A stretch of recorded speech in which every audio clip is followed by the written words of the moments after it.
አንተ ልዩ ነህ፣ አንተ ድንቅ ነህ። ይህንን ማንነት ዓለም በምታወጣው መስፈርት የመዘንከው ዕለት ነው ብቸኛ እንደሆንክ ደግሞም የበታች እንደሆንክ ያሰብከው።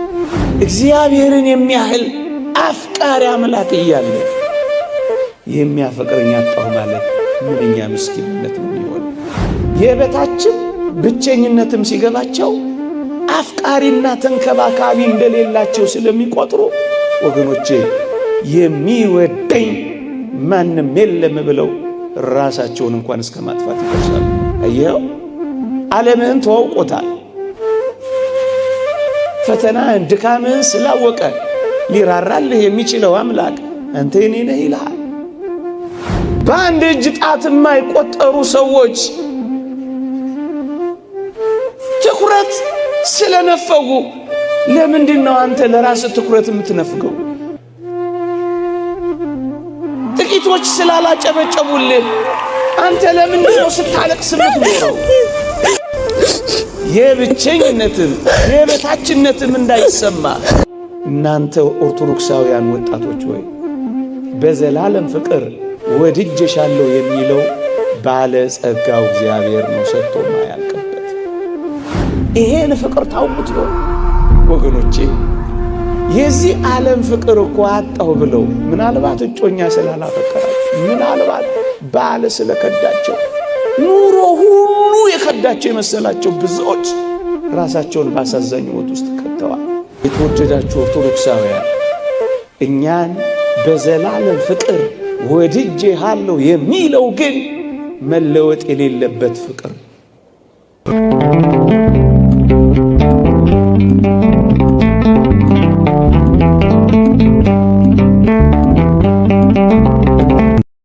በስመ አብ ወወልድ ወመንፈስ ቅዱስ አሃዱ አምላክ አሜን። ክቡራን አበው ካህናት፣ መምህራነ ወንጌል፣ የተወደዳችሁ የእግዚአብሔር ቤተሰቦች፣ የእመቤታችን የቅድስት ድንግል ማርያም የአስራት ልጆች፣ የቅዱሳን ወዳጆች እንደምን ሰነበታችሁ? አሜን። በቸርነቱ የጠበቀን በአጸደ መቅደሱ የሰበሰበን ስሙን እንድንጠራ ቃሉን እንድንሰማ ይረዳን የአባቶቻችን አምላክ የእኛም አምላክ ልዑል እግዚአብሔር ዘላለማዊ ስሙ የተመሰገነ ይሁን። ለቀደምት አበው ለነቢያት፣ ለቅዱሳን ሐዋርያት፣ ለሐዋርያውያን አበው፣ ለሊቃውንት የገለጸውን ጥበብና ምስጢር ለሁላችንም ይግለጽልን። ከዚህች ዕለት ከጻድቁ አባታችን ከአቡነ ሀብተ ማርያም ከሌሎቹም ቅዱሳን ይልቁንም ከእመቤታችን ከቅድስት ድንግል ማርያም በረከት ረድኤት ለሁላችንም ያሳትፈን። አሜን። ሰምተን ለመጠቀም እግዚአብሔር ይርዳን። አንተ የኔ ነህ በዚህች ምሽት እግዚአብሔር ቢፈቅድ የምንማርበት የትምህርታችን ርዕስ ነው። ትንቢተ ኢሳይያስ ምዕራፍ 43 ቁጥር 1 ተቤዥቼሃለሁና አትፍራ፣ በስምህም ጠርቼሃለሁ፣ አንተ የኔ ነህ። የእግዚአብሔር ድምፅ ነው። የእግዚአብሔር ጥሪ ነው። የእግዚአብሔር ቃል ነው። ብዙ ጊዜ በዚህ ዘመን ወጣቶች ብቸኝነትን የትን እየተሰማን ብዙ ጊዜ የኔ ነህ ወላጆቻችን የእኛን ዓለም እኛም የወላጆቻችንን ዓለም ባለማወቃችን ብዙ ወጣቶች የበታችነት ደግሞም የብቸኝነት ስሜት እየተሰማቸው ራሳቸውን ሲጎዱ ይታያል። ለዚህ ነው ይህንን ድምፅ መስማት የሚያስፈልገው። አንተ የኔ ነህ የሚል አምላክ አለን። አንተ የኔ ነህ የሚል አፍቃሪ አባት አለን። በተለይ ወጣቶች ቤተሰቦቼ እኮ የኔን ዓለም አያውቁት፣ ቤተሰቦቼ እኮ ከኔ ዓለም ጋር አይተዋወቁ፣ አብረውኝ ይኖራሉ እንጂ እኮ አይረዱኝም። በዚህ ምክንያት ብቻዬን የሆንኩ ነው የሚመስለኝ ብለው ብዙዎች ሆድ እየባሳቸው ግራ እየገባቸው ብቸኝነት እየተጫናቸው አንዳንዶቹ ወደ ሱስ ከፍ ሲል ደግሞ አፍቃሪ የሌላቸው እየመሰላቸው ከአንዱ ወደ ሌላው ከአንዱ ቅፍ ወደ ሌላ ቅፍ ሲንከራተቱ ይታያሉ። እጅግ ከፍ ሲል እነዚህ ነጥቦች ራሳቸውን ይጎዳሉ፣ በራሳቸው ላይ አንዳች ነገር ያደርጋሉ። የተወደዳችሁ ወጣቶች፣ በተለይ ወጣቶች ላይ ማተኮር የምፈልገው እንዲህ ያሉ ስሜቶች ወጣቶች ላይ ስለሚያርፉ ነው። ልክ ነው። ወላጆቻችን ምናልባትም ዘመዶቻችን የእናንተን ዓለም ላይተዋወቁት ይችላሉ። ወደ እናንተ ማንነት ላይወርዱ ይችላሉ። የእናንተን ስብዕናና ክህሎት ላያደንቁት ይችላሉ። ስሜቶቻችሁንና ፈቃዳችሁን ላይገነዘቡም ይችላሉ። ምናልባት ታላላቆቻችሁ ወይም ወላጆቻችሁ ወጣቶች የእናንተን ዓለም ሊንቁትና ሊያንቋሽሹት ይችሉ ይሆናል። እናንተም የወላጆቻችሁን ዓለም እንደ ኋላ ቀር ትቆጥሩት ይሆናል። በዚህ መካከል በሚፈጠረው ክፍተት ተቷትቷችሁ እናንተም ብቻችሁን እነሱንም ለዓለማቸው ትታችሁ በብቸኝነት ምክንያት ድብታ ይዟችሁ ይሆናል። ጭንቀትም ገብቷችሁ ይሆናል። ግን አንድ እውነት እንንገራችሁ፣ እነዚህ የጠቀስናቸው ሁሉ የኔና የእናንተን ዓለም ባያውቁት የተወደደ መድኃኒታችን ኢየሱስ ክርስቶስ የእናንተን ዓለም ያውቀዋል። የእኛን ዓለም ቀምሶታል። አስተውሉ ወጣቶች፣ ይህ የተዋረደውን ሥጋችንን እንኳን ሳይቀር ጌታችን መድኃኒታችን ኢየሱስ ክርስቶስ ሰው በመሆን የኔና የእናንተን ሥጋ ተዋህዶታል። ወደ ሰውነታችን ገብቷል። የኔና የእናንተን ሥጋና ደም ተካፍሏል። የኔና የእናንተን ዓለም ያውቀዋል። እንዲህ ወዳለው ሰውነታችን ብቻ አይደለም፣ የኔና የእናንተን ዓለም በሚገባ አጣጥሞታል። ከኔና ከእናንተ መካከል በረት አካባቢ የተወለደ ማን ነበር? ከኔና ከእናንተ መካከል ሽታና ክርፋት ያለበት ውስጥ የተወለደ ማን ነበር? የመጨረሻውን መተው፣ የመጨረሻውን መረሳት፣ የመጨረሻውን መገፋት እንደ አምላካችን የቀመሳለ ይመስልሃል? እህቴ ሆይ ተገፍተሻል።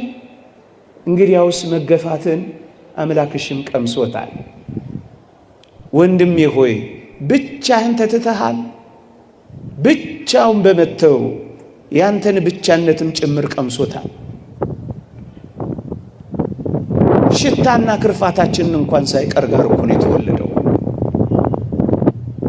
ይሄን ብቻ አይደለም ወጣቶች ሆይ ዓለማችንንማ በደንብ አድርጎ አጣጥሞታል። የመገፋት ጥጉን፣ የመጠላት ጥጉን መድኃኒታችን ኢየሱስ ክርስቶስ አጣጥሞታል። እግዚአብሔር በላይ በሰማይ ሆኖ እኛን በታች በምድር አስቀምጦ የኮራብን እንዳይመስልን የተዋረድነውን መዋረድ እንኳን ቀምሶታል።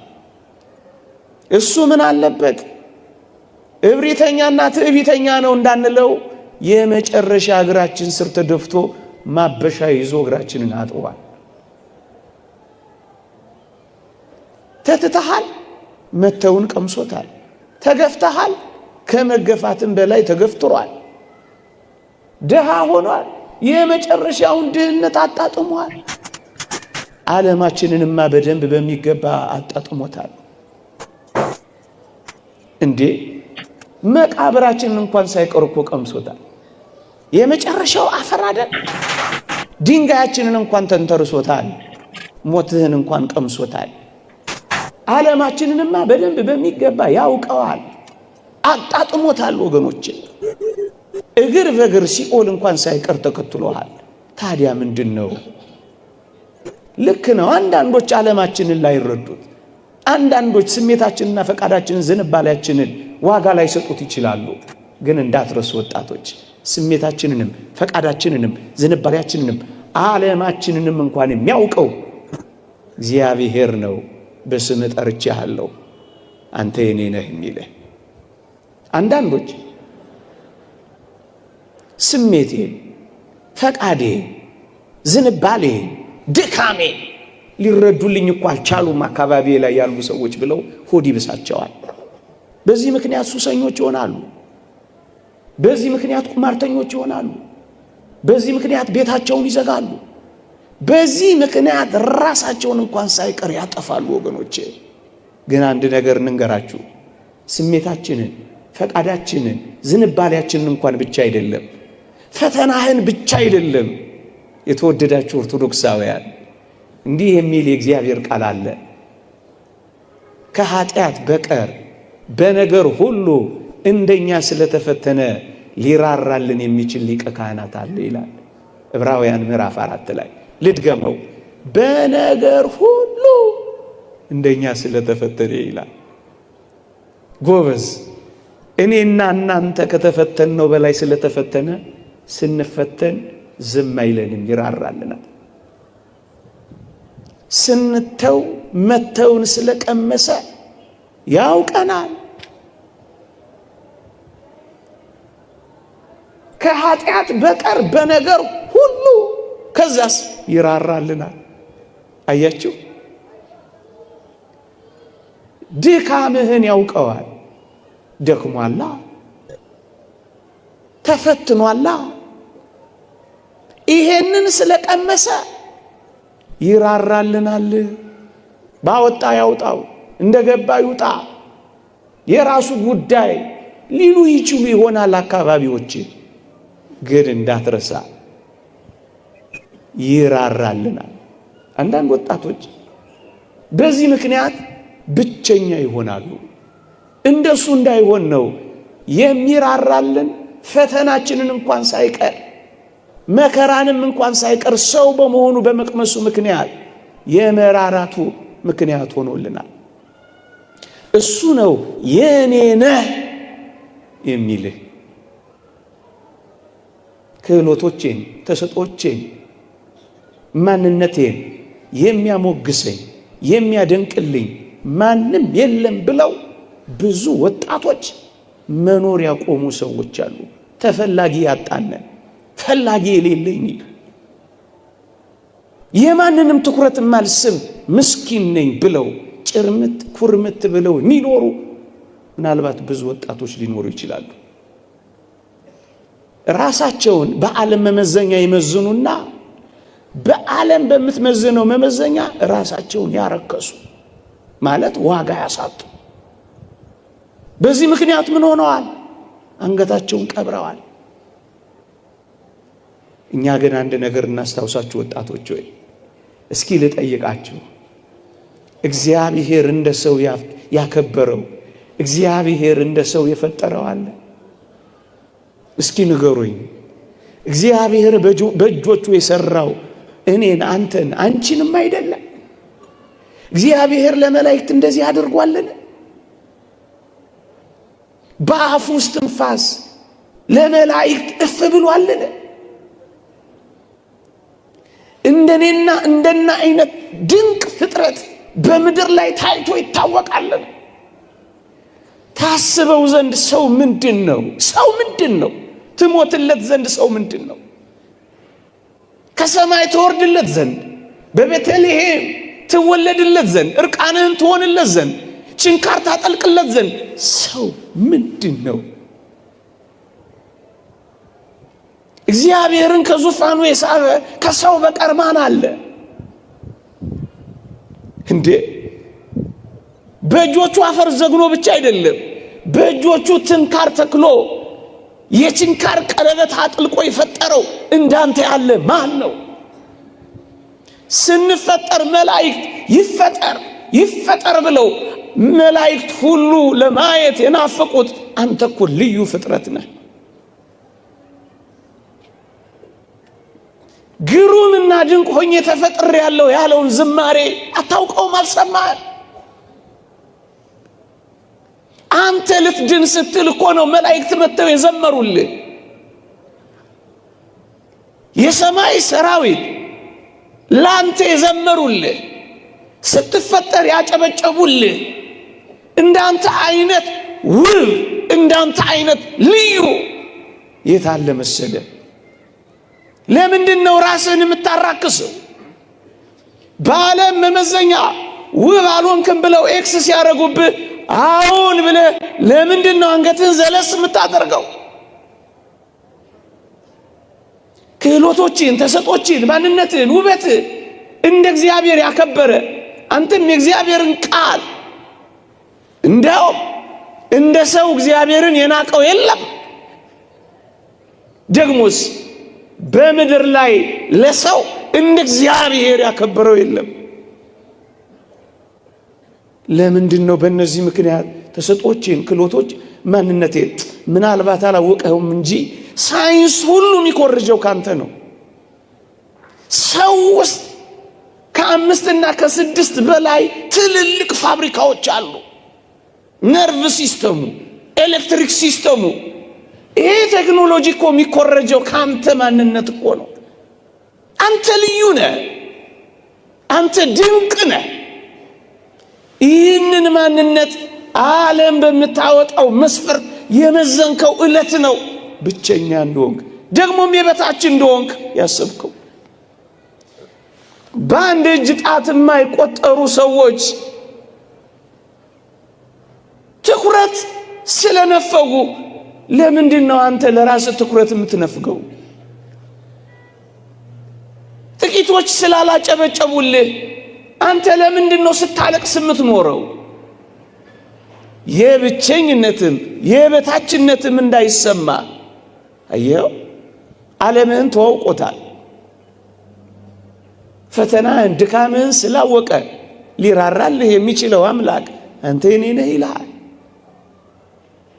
ደግሞም ክህሎቶችን፣ ጸጋዎችን ማን ተናግሮት ይጨርሰዋል ከባለቤቱ በቀር? አንዳንዶች የበታችም ብቸኝነትም ሲገባቸው አፍቃሪና ተንከባካቢ እንደሌላቸው ስለሚቆጥሩ ወገኖቼ የሚወደኝ ማንም የለም ብለው ራሳቸውን እንኳን እስከ ማጥፋት ይደርሳሉ። ሰሞኑን አንድ ጻል ሰምቻለሁ። እማዬ አትወደኝም ብሎ ጽፎ ራሱን ያጠፋለች።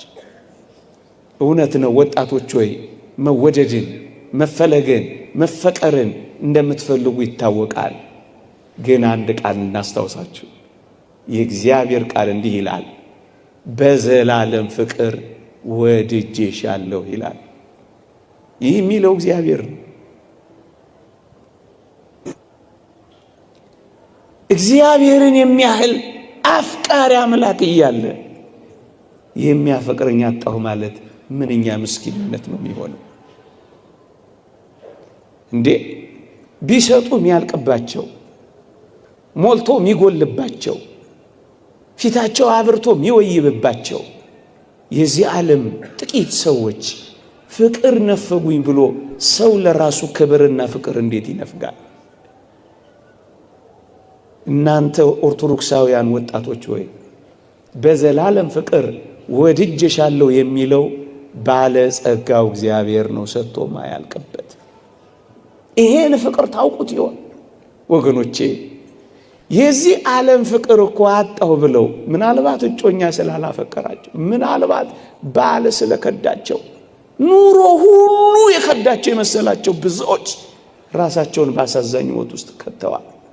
አንዳንዶች መጠጥ ቤት ውስጥ ከሚጠረግ የቢራ ጠርሙስ መክደኛ ጋር አብረው የሚጠረጉ ሆነዋል። አንዳንዶቹ ጉበታቸውን እንኳን እስኪያፈርሱ ድረስ በመጠጥ ውስጥ ኖረዋል። አንዳንዶቹ ሕይወት ጨልማባቸዋለች። የተወደዳችሁ ኦርቶዶክሳውያን እኛን በዘላለም ፍቅር ወድጄሃለሁ የሚለው ግን መለወጥ የሌለበት ፍቅር። እኛ እኮ ያጣነው የሚለወጥ ፍቅር ነው። ወረተኛ ፍቅር አጣው ብለን እኮ ነው በራሳችን ላይ አንዳች ነገር ማድረግ የጀመርነው። ጠዋት አፍቅሮ ማታ ለሚጠላ፣ ስቆ ለሚነክስ፣ አብርቶ ለሚጠፋ፣ ወዶ ለሚጠላ፣ ፊት ሰጥቶ ኋላ ጀርባ ለሚሰጥ በጣም ጥቂት ፍቅር ያለው ስናጣ ራሳችን እስከ ማጣት ይመረናል። ወረት የሌለበት አፍቃሪ። ይልቁንም ምንኛ በደለኞች ብንሆን እንኳን የሚያፈቅረን እግዚአብሔር በዘላለም ፍቅር ወድጄሻለሁ የሚለውን ትሰማላችሁ። የመፈቀርን ስሜት በሌሎች ዘንድ የመፈለግን ስሜት ብቻ ሲያጡ ሁሉንም ነገር የሚያጡ ምስኪን ወጣቶች ብዙ ናቸው። ከአንዱ ፍቅር ወደ ሌላ ፍቅር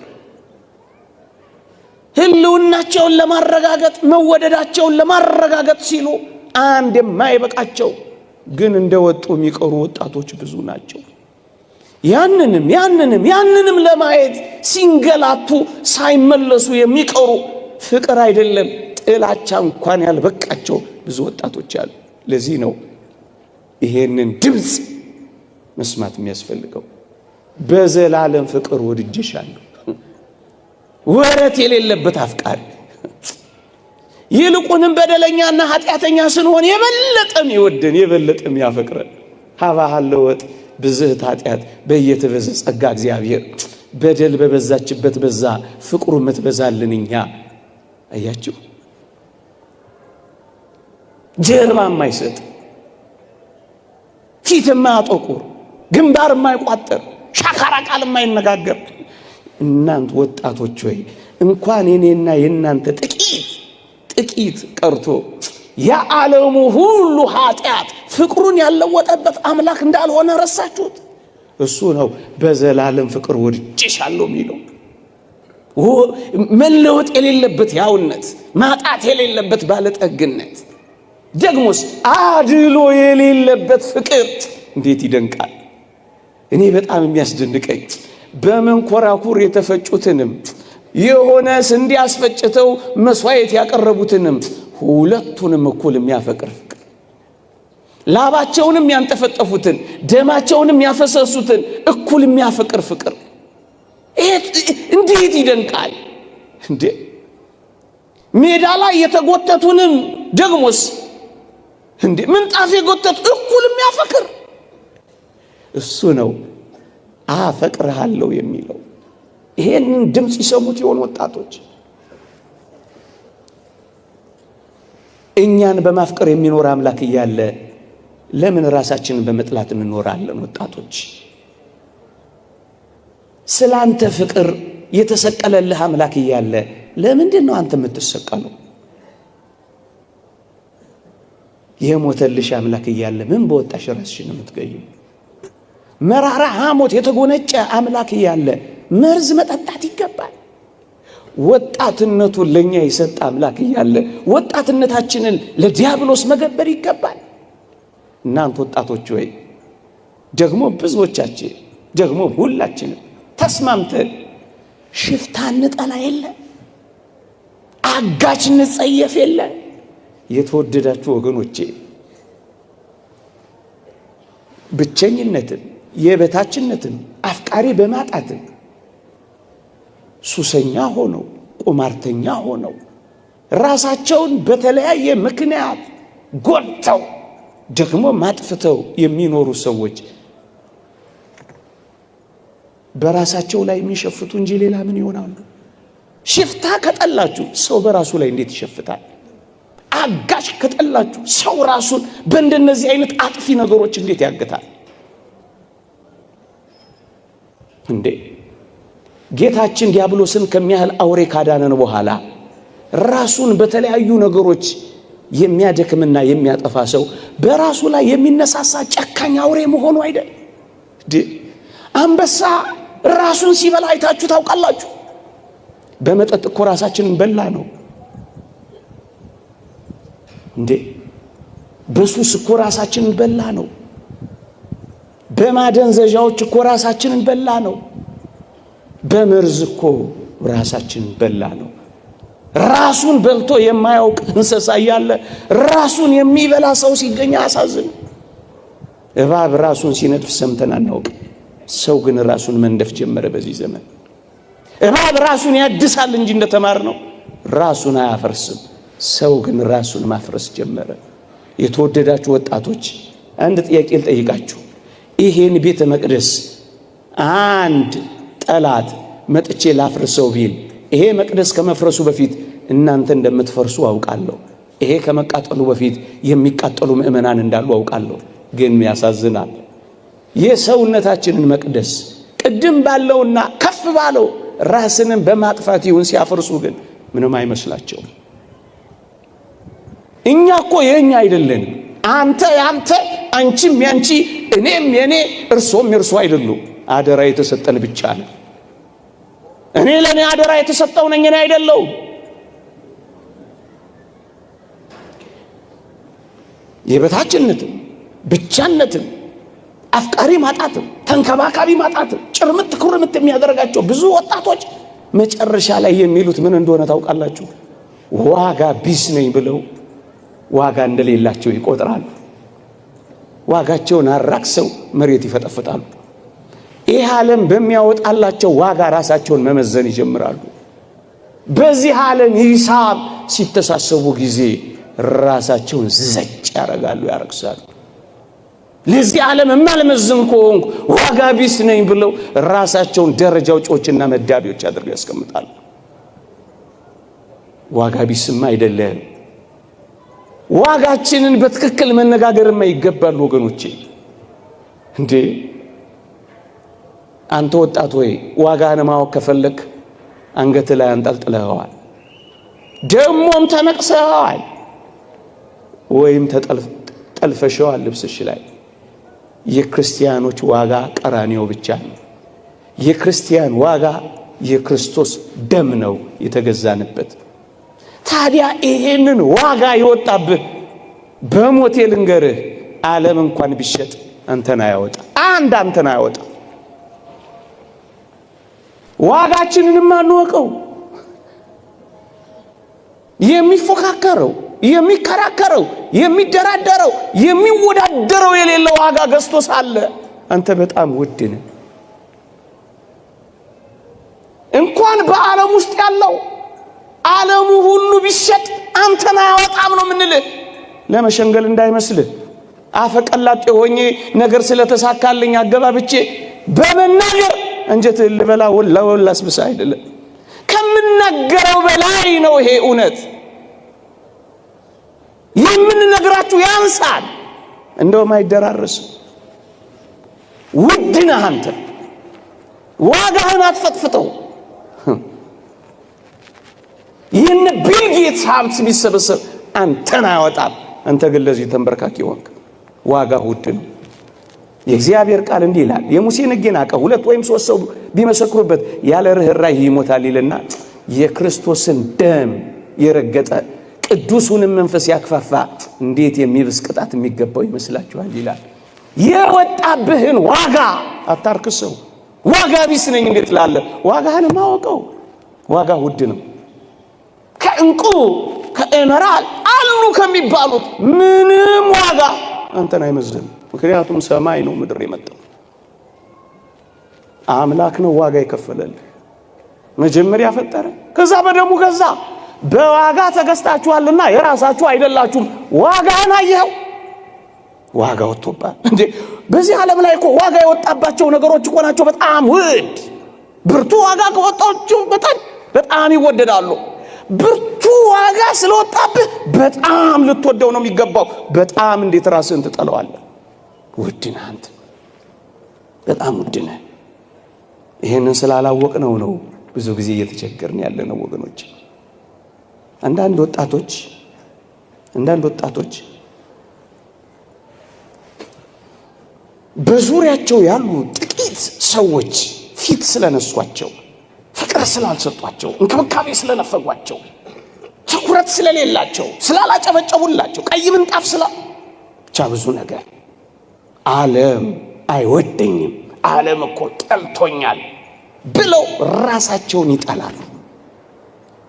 ሰው ዋጋ ስላልሰጣቸው የራሳቸውንም ዋጋ ማሳነስ ይጀምራሉ።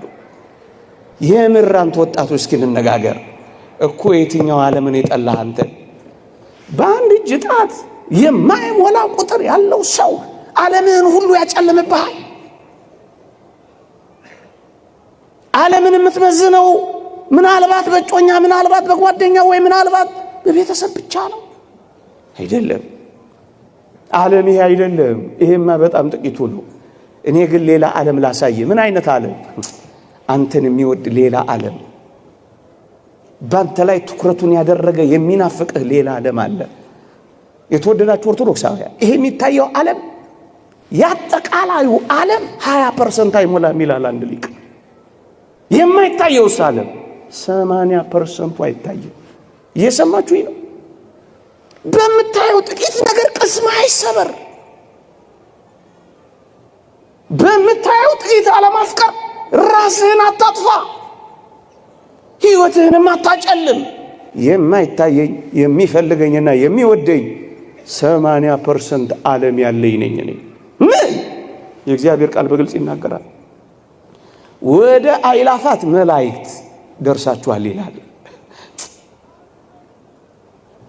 አእላፋት መላእክት እኛን ይወዱናል። አእላፋት መላእክት እኛን ይናፍቁናል። አእላፋት መላእክት እኛን ይጠብቁናል። አብረናቸው እንድንዘምር፣ አብረናቸው እንድንኖር። እኛ አየህ የማይታየው ሌላ ዓለም የቱ? የመላእክት ዓለም ይሁን። የታላላቅ ወንድሞችህ ዓለም አለ። ማር ይስሐቅ እንደተናገረው ታላላቅ ወንድሞቻችን ናቸው።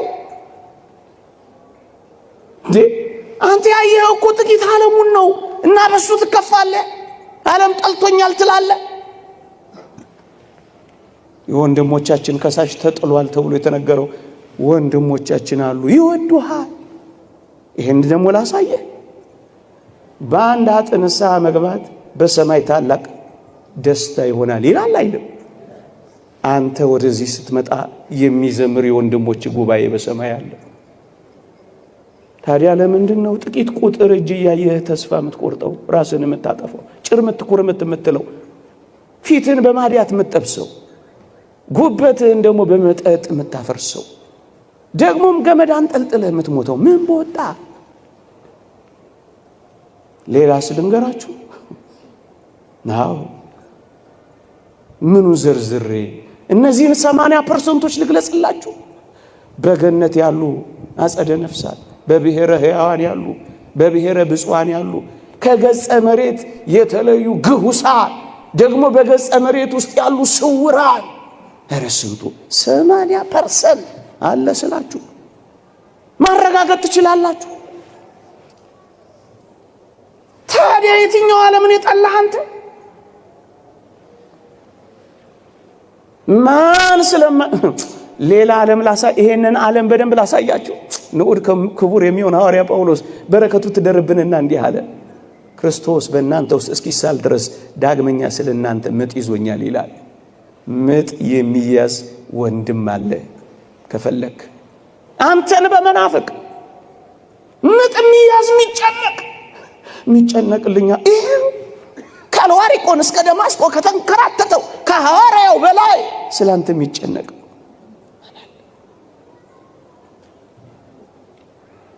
ታዲያ ዓለም እኮ የትኛው ዓለም ስለጠላ ነው ራስን የምትጠላው? ዓለም አልወድ እኮ የትኛው ዓለም ስላልወደደ ነው? በቃ በዚህ በጥቂት ቁጥር ያውም ደግሞ ምስኪን በሚወድቅ በሚነሳ በሚበረታ በሚደክም በሚያገኝ በሚያጣ በሚቆም በሚወድቅ በዚህ ዓለም ነው ራስን የምትመዝነው። ሌላ ዓለም አለ። አንተ ሌላ ዓለም አለ፣ ሌላ ዓለም አለ።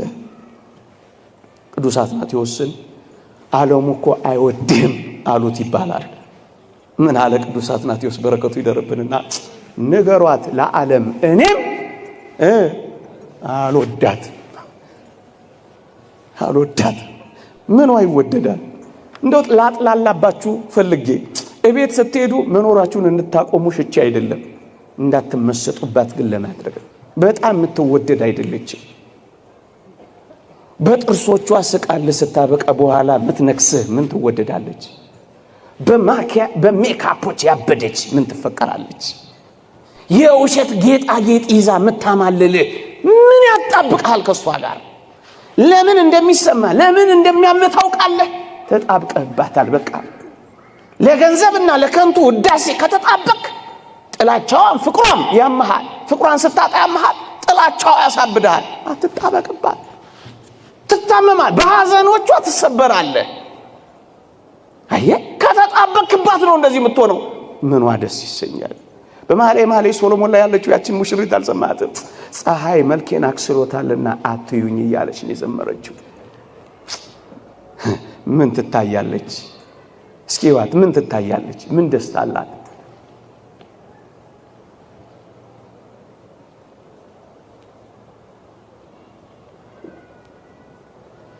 ዋጋ ቢስ ነኝ ያሉ ወጣቶች ነው እንደዚህ የሚሆኑት። የተወደዳችሁ ኦርቶዶክሳውያን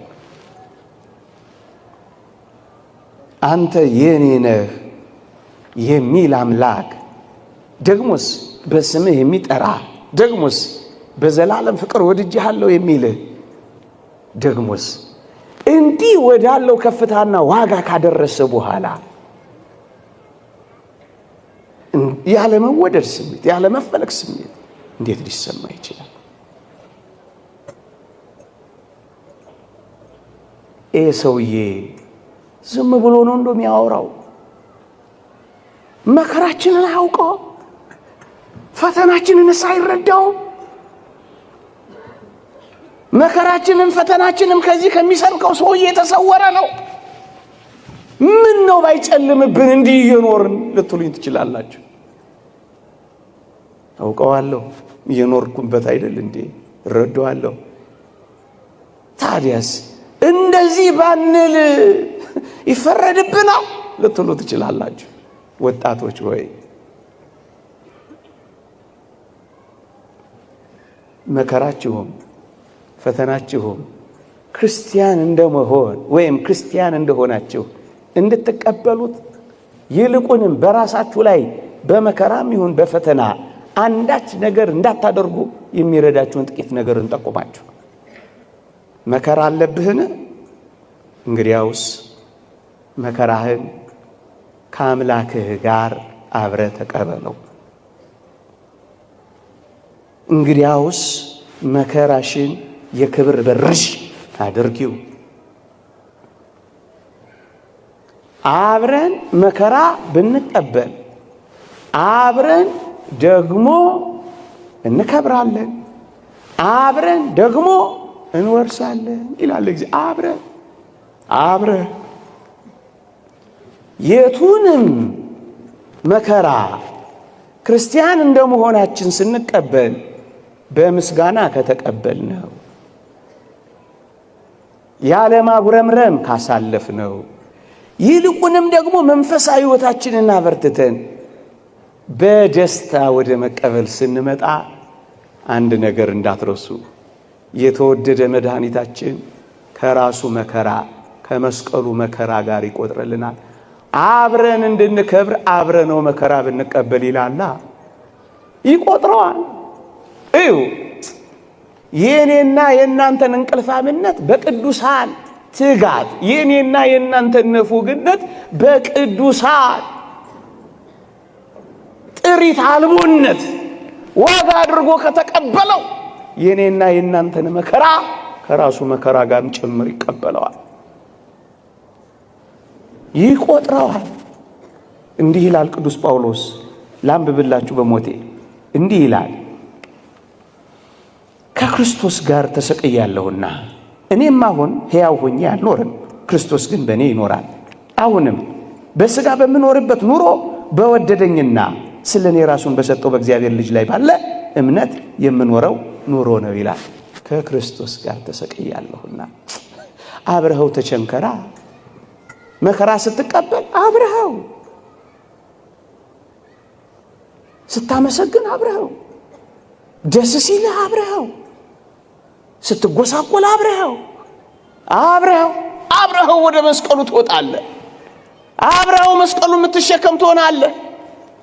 አብረኸው ከክርስቶስ ጋር ተሰቅያለሁና በቃ እኔ አሁን በዚህ ምድር ላይ የምኖረው ለራሴ አይደለም፣ በሞተልኝ ነው። እናንተ ወጣቶች እስኪ ለእናቴ ልኖርላት ትሉ የለ? እስኪ ደግሞ ጥቂት ለጌታችሁ መኖር ልመዱ። ለአባቴ ልኖርለት ትሉ የለ? ለዘላለም አባታችሁ መኖር እስኪ ልመዱ። አሁን የምኖረው ኑሮ በወደደኝና ራሱን ለኔ አሳልፎ በሰጠው በክርስቶስ ላይ ባለኝ እምነት ነው ምኖረው። ምን ብያለሁ? አብሬው ሞቻለሁ፣ አብሬው ተሰቅያለሁ። አንዳንዴ ሰይጣን በጆሮአችን እየመጣ ራስን ጥላ ሊልህ ቢችል አንተ ወጣት ሆይ ከኔ በላይ እኔን የሚወደኝ አምላክ አለ ብለህ አታሳፍረውም ሰይጣን? አንዳንዴ ሞት የሚል ድምፅ ሲያሰማ ከክርስቶስ ጋር ሕያው ሆናለሁ ለምን ብቻዬን እሞታለሁ አትለው? አንዳንዴ ተሰቀል ይላል። ብቻዬን ተሰቅዬ ምን አመጣለሁ? ከአምላኬ ጋር እሰቀላለሁ እንጂ መከራውን አብሬ እካፈላለሁ እንጂ ክርስቲያን እንደመሆኔ በልዩ ልዩ ፈተና ስፈተን ደስ ወደሚሰኝ ጥልቅ መንፈሳዊ ሕይወት ገባለሁ። አብሬው ከፍላለሁ እንጂ ብቻዬን ምን አረጋለሁ? ለምንድነው እንጨት አንጠልጥዬ የምሰቀለው? ክርስቲያን በመሆኔ እሰቀላለሁ እንጂ ስጋን ከክፉ መሻቱና ምኞቱ ጋር እሰቅላለሁ እንጂ እኔ ምን በወጣኝ የምሰቀለው አትለው? ጥፋ ወይም አጥፋ ሊል ይችላል። ከክርስቶስ ጋር እኖራለሁ ብላ አታሳፍረው። መከራን እንደዚህ ካሳለፍከው ራስን አትጎዳም። ይሄን የምናገረው ለምን እንደሆነ ታውቃላችሁ? ምን ሆኖ ነው እንደዚህ የሚያወራው ልትሉኝ ትችላላችሁ። አላውቅም። ብዙ ነገር ከዚህ እኛ ከምንኖርበት ጀርባ ያለ አንድ ትልቅ ሰፈር የዛሬ 2 ወር በአንድ ሳምንት ውስጥ 6 ነው 8 ልጆች ናቸው ራሳቸውን ያጠፉት። እንደውም 2 ጓደኛ ማቾች አርሰናልም ስንሄድ አብረን፣ ጌምም ስንጫወት አብረን፣ ስቴዲየምም ስንሄድ አብረን፣ ፕሪሚየር ሊግም ስናይ አብረን። እንዴት ብቻህን ትሞታለህ ብሎ ጓደኛው አብሮ ተከተሉ። ምንድነው እንደዚህ ሆነው? ወላጆች ወይ ልጆቻችሁን አታውቋቸው? ዓለማቸውን አትረዱት? አንዳንዱ የትምህርት ዓለሙ ሲጨልምበት ህይወቱን ሁሉ ያጨልማል። ምስኪን ነው። አንድ ሳብጀክት ኤፍ አመጣህ ማለት ምናልባት ቀኑን ሊደብር ይችላል እንጂ ዘመንን ሁሉ ሊደብረው ይችላል። ማትሪክ አላመጣህ ማለት ሰማይና ምድር ተደፋ ማለት ነው። ህይወት እኮ ዘርፏ ብዙ ነው። ገና ያልተሰራ ብዙ ዘመን አለ። ገና ያልተሰራ ብዙ ስራ አለ። ለምንድነው በራስ ላይ የምትወስነው? ሞት ሲል የምትሞተው ምን ቦጣ? አንተ ብቻ አንተ ሰቅለ ምን ታመጣለህ እንዴ? አንድ ሰሞንማ በዚህ በማህበራዊ ሚዲያ እኮ ፋሽን አድርገውት ነበር። ብንሄድ እኮ የት ነው የምትሄዱት? ብሄድ ይሻለኛል። አይሻልም። የሚሻለው እንደ ንዑድ ክቡር ጳውሎስ ከኖርክ እውነት ነው ይሻላል። ሃይማኖትህን ከጠበቅ፣ በተጋሎ ከኖርክ፣ ሩጫህን ከፈጸምክ፣ በጽድቅ ከተመላለስ፣ በትሩፋት ካሸበረክ፣ ክርስቲያን ከሆንክ ሂድ። ምን ታደርጋለህ? ኑሮ ስለከበደኝ ግን ይሄዳል ይባላል እንዴ?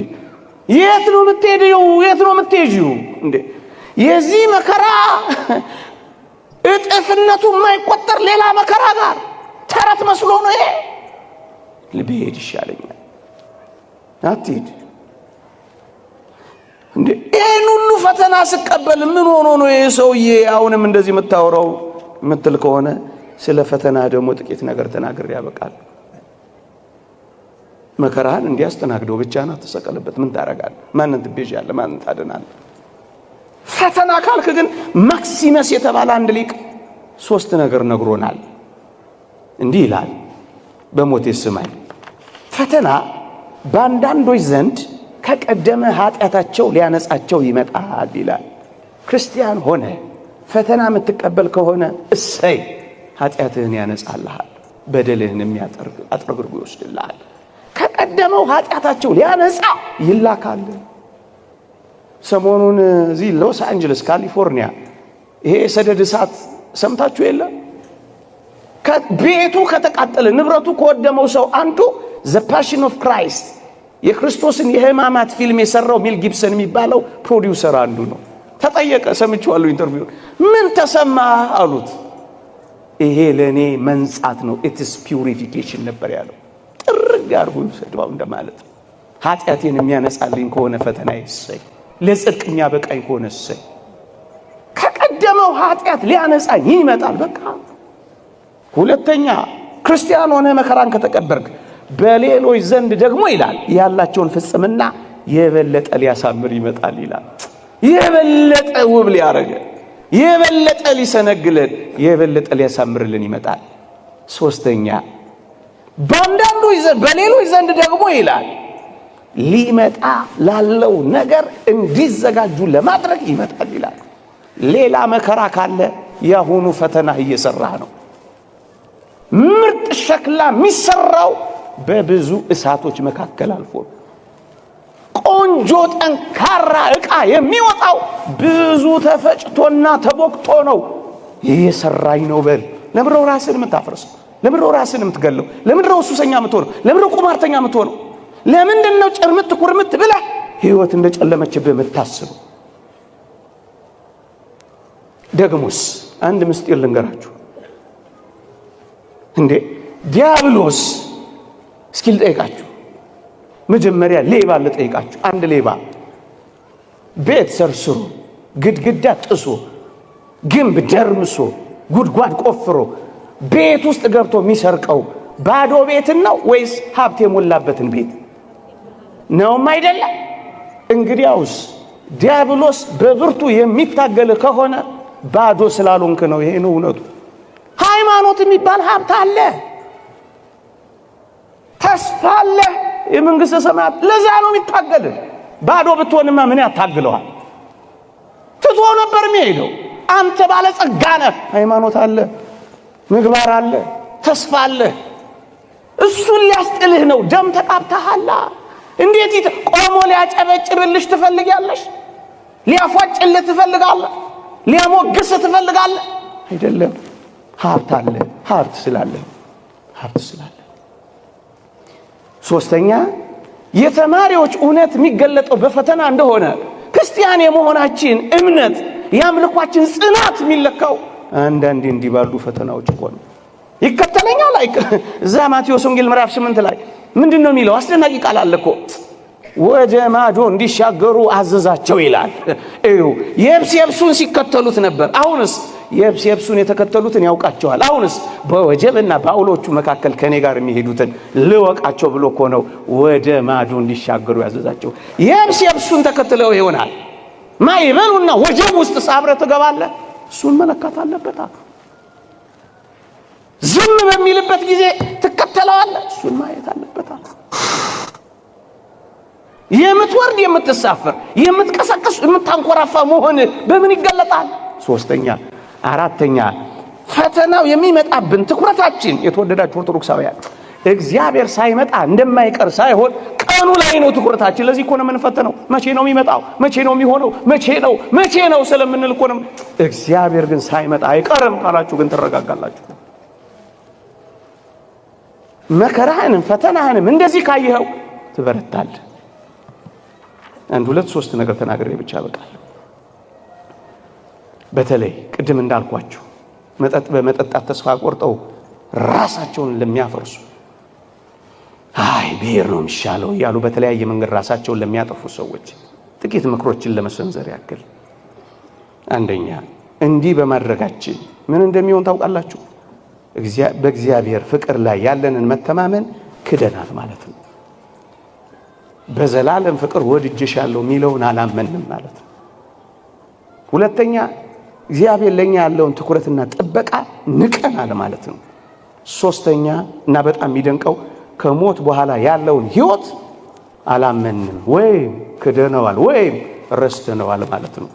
የተወደዳችሁ ኦርቶዶክሳውያን አሁን እየደረሰብን ያለው ችግር፣ አሁን ያለንበት ሁኔታና ስሜት ምንም መፍቻ የሌለው ከእግዚአብሔር በላይ ሆኖብሃል ማለት ነው። እንዳልዘረዝረው ጊዜ ያጥረብኛል። ከእግዚአብሔር በላይ ታደርገዋለህ አንተን ችግር። ምን ችግር እግዚአብሔርን አንቅቶት ያውቃል? እስኪ ንገረኝ። ምንም። ፈቅዶት ወዶት ለጽድቅ ካላደረገው በቀር ላንተ የሚያቅት የለም ተብሎ ተጽፏል። ደግሞስ ለዚህ ኑሮ ካልተገባሁማ የዘላለሙ ይቅርብኝ ማለት እንደሆነ ታውቃለህ። እንዴት ያሳዝናል! ይሄ ደግሞ ኑሮ ማለት ይሄ ብቻ ነው። ዓለም ማለት ይሄ ነው። እሱ ነው እኮ የሚያስጨንቀው። ስራን ማጣትህ ራስህን ያሳጣሃል።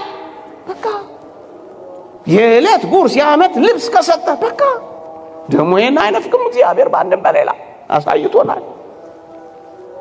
መከዳትሽ ራስሽን እንድትከጂ እንዴት ሊያደርግ ይገባል?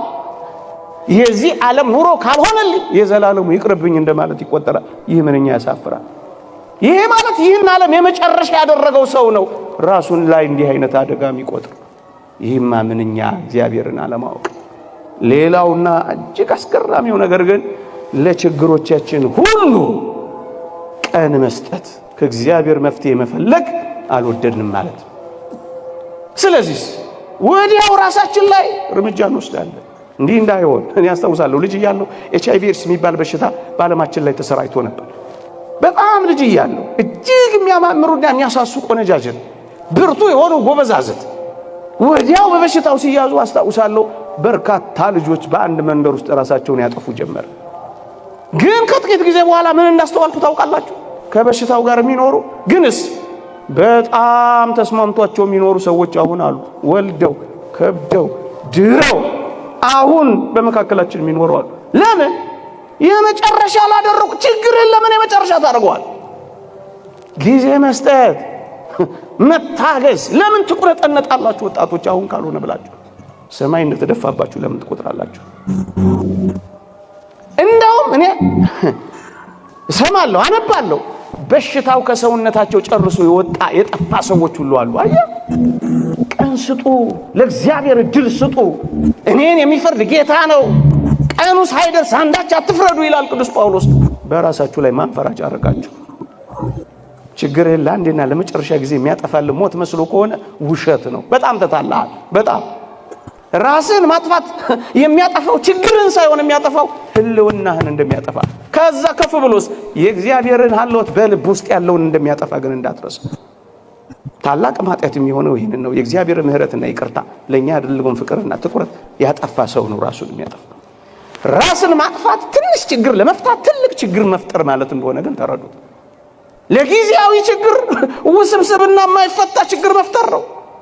ለሚቀለበስ ችግር የማይቀለበስ መፍትሄ መስጠት ነው። ይህ ምንኛ ያሳዝናል። መጨረሻ የእግዚአብሔር ቃል እንዲህ ይላል፣ እምነት፣ ፍቅር፣ ተስፋ እነዚህ ሶስቱ ጸንተው ይኖራሉ። ፍቅር ግን ይበልጣል ከሁሉ። ሶስቱን ነገር የረገጠ ሰው ነው በራሱ ላይ በመጠጥ፣ በሱስ፣ በቁማር ወይም በሌሎች ነገሮች በርካታ ነገሮች ተስፋ ቆርጦ የሚኖር። ከዚያ ከፍ ብሎ ደግሞ በራሱ ላይ አንዳች ነገር የሚያደርግ ሰው እነዚህን ሶስቱን የጨፈለቀ ሰው እግዚአብሔርን አያምነው። ደግሞስ የዘላለም ተስፋውን ረስቷል። ደግሞስ ፍቅር የሚባል ነገር ትቷል። ከትላንት ላይ ታሪኩንና ትዝታውን ክዷል። ትላንት እንዳልተደረገለት በማይፀን ውስጥ ደም ሆኖ አጥንት ሰክቶ ምንም ባልነበረበት ዘመን ከናቱ ጋር አገናኝቶ የመገበውን የትላንቱን ታሪክ የረሳ ሰው ነው። አያሳዝንም? ትላንትን አስታውስም፣ ነገን ደግሞ ተስፋ አደርግም። እምነት፣ ተስፋ፣ ፍቅር ለሌለው ሰው ደግሞ ቤተ ክርስቲያን ጸሎት አታረግም፣ ዝማሬ አትዘምርም፣ ከበሮ አትመታ። ራስን ካጠፋ አንተ ብትኖር ንስሐ ትገባ ነበር። አንተ ከሌለህ ግን ለሌላው ኃጢአት ንስሐ ትገባለህ። መጨረሻ ላይ ለሰራው ራስን ማጥፋት ግን እንዴት ትዘምርልሃለች? እንደ ድል አድራጊ ታለቅስልሃለች እንጂ ከበሮ አትመታለህ። ምክንያቱም እምነትን፣ ፍቅርን፣ ተስፋን ረግጠሃል። ግን አንድ ተስፋ አለ። በስም ጠርቼሃለሁ፣ አትፍራ፣ አንተ የኔ ነህ። ይቆየ